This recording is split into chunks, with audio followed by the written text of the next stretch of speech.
If politicians want to honor John, and I'm so grateful for the legacy and work of all the congressional leaders who are here, but there's a better way than a statement calling him a hero. Right. You want to honor John? Let's honor him by revitalizing the law that he was willing to die for.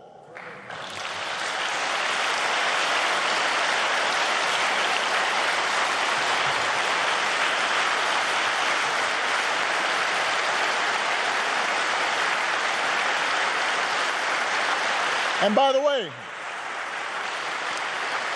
naming it the John Lewis Voting Rights Act, that is a fine tribute. But John wouldn't want us to stop there, just trying to get back to where we already were. Once we pass the John Lewis Voting Rights Act, we should keep marching to make it even better by making sure every American is automatically registered to vote, including former inmates who've earned their second chance.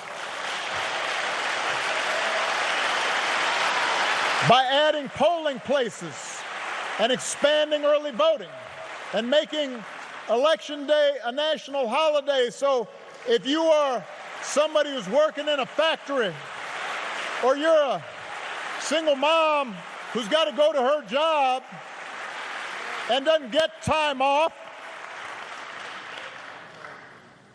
you can still cast your ballot by guaranteeing that every American citizen has equal representation in our government, including the American citizens who live in Washington, D.C. and in Puerto Rico. They're Americans.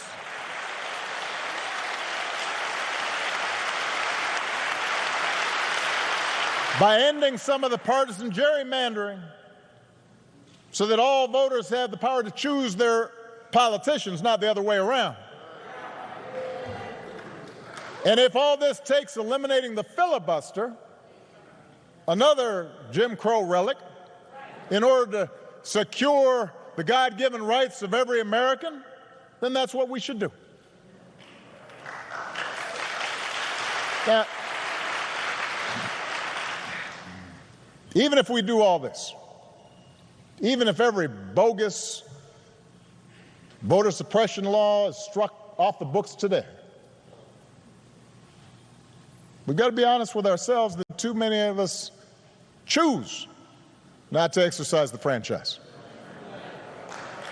Too many of our citizens believe their vote won't make a difference, or they buy into the cynicism that, by the way, is the central strategy of voter suppression, to make you discouraged, to stop believing in your own power. So we're also going to have to remember what John said. If you don't do everything you can do to change things, then they will remain the same. You only pass this way once.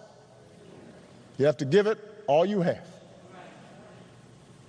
As long as young people are protesting in the streets, hoping real change takes hold, I'm hopeful, but we can't casually abandon them at the ballot box. Not when few elections have been as urgent on so many levels as this one.